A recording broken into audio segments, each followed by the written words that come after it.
Assalamualaikum warahmatullahi wabarakatuh. Selamat pagi. Salam sejahtera untuk kita semua. Salam Rahayu. Sesuai dengan visi misinya Pak Jokowi, yaitu Indonesia Maju. Bahasa Indonesia Maju ini kan tidak sekedar hanya diomongkan, tapi ada standar-standar yang harus dilalui, dikerjakan untuk menuju ke sana. Jadi untuk era Jokowi itu memang mendekati untuk pencapaian dengan yang diimpikan, yaitu Indonesia Maju.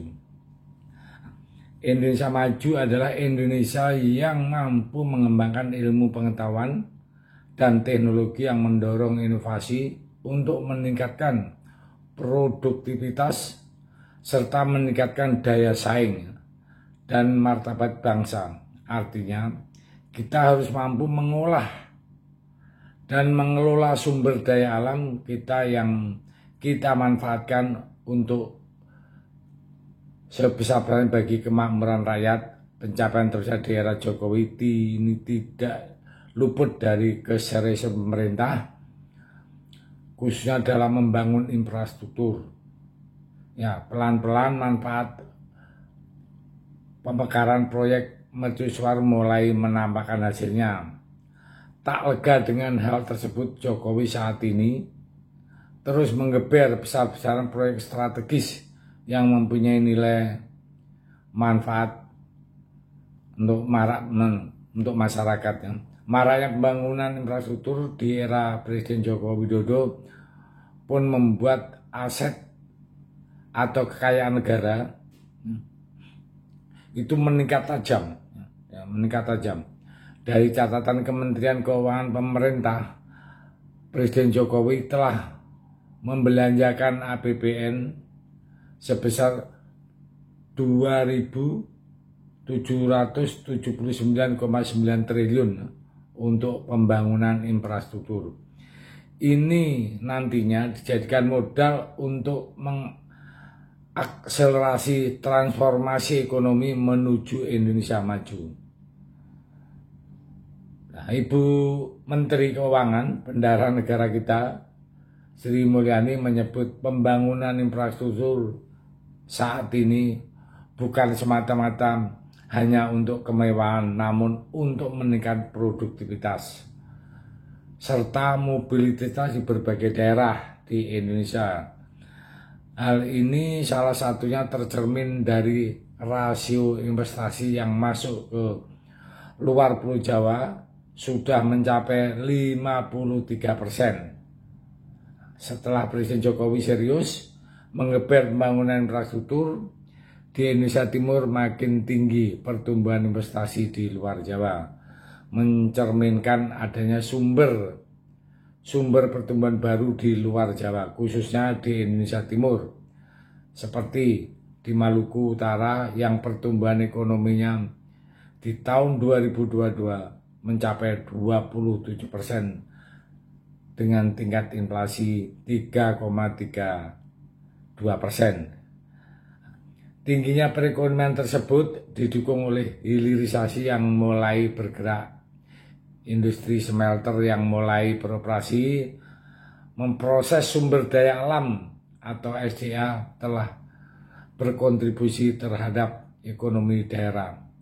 Hal ini, kata Pak Jokowi, tidak terlepas dari keberhasilan pembangunan infrastruktur yang digarap sejak kepemimpinannya. Pak Jokowi optimis sumber-sumber pertumbuhan baru akan bermunculan di Indonesia Timur. Adanya infrastruktur membuat banyak hal menjadi mudah terhubung. Contohnya, bagaimana ekonomi Maluku Utara sempat menjadi yang tertinggi di dunia karena mampu tumbuh 27%, di mana tingginya pertumbuhan tersebut karena didorong industrialisasi, mulai beroperasi berbagai smelter.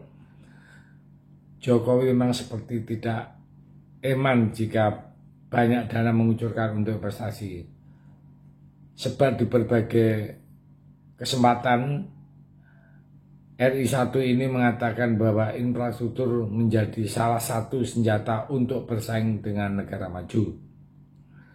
Belakangan ini Pak Presiden mengungkapkan pemerintah telah mengucurkan total anggaran 1.036 triliun untuk pembangunan di Papua.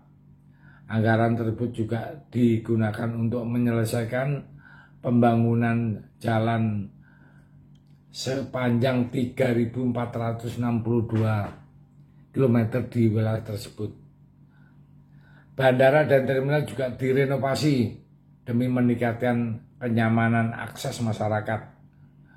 Pos lintas batas di 3 wilayah yakin Kauta dan Boven di Guel juga diselesaikan pembangunannya. Tidak hanya itu, daerah jauh tersebut tercatat tol yang beroperasi meningkat. Itu tolnya itu meningkat sekali.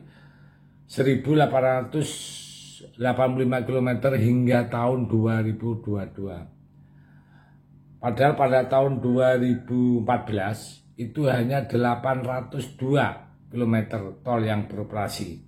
Jadi meningkat 100 km pada tahun 2019 dan 2.687 km tahun 2022.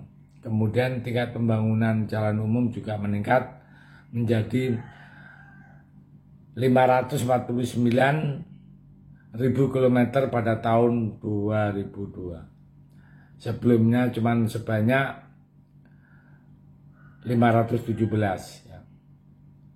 Jalan umum pada tahun 2014 juga ada peningkatan dibandingkan dengan tahun 2015 dengan sekarang tuh, luar biasa. Bukan hanya itu aja, pembangkit listrik dan kapasitas bendungan juga tercatat meningkat sejak tahun 2014. Pembangkit listrik meningkat sebanyak 28,2 GB pada tahun 2002, sedangkan kapasitas bendungan yaitu pertama itu 10,5 miliar meter kubik pada tahun 2022. Percepatan bangunan bandara serta pelabuhan juga terus dikejar. Tercatat pada tahun 2022 ada sebanyak 287 unit bandara di Indonesia dari yang sebelumnya cuma 237 unit tahun 2014. Kemudian pembangunan pelabuhan hampir mencapai 2 kali lipat dari jumlah pelabuhan tahun 2014. Sehingga di zaman Jokowi ini luar biasa ya. Jadi mari kita support pemerintah dengan pembangunan sehingga untuk menuju Indonesia maju itu sudah di depan mata. Maka dari itu, ayo kita semua sebagai bangsa Indonesia harus bekerja keras untuk mencapai Indonesia maju. Terima kasih. Merdeka.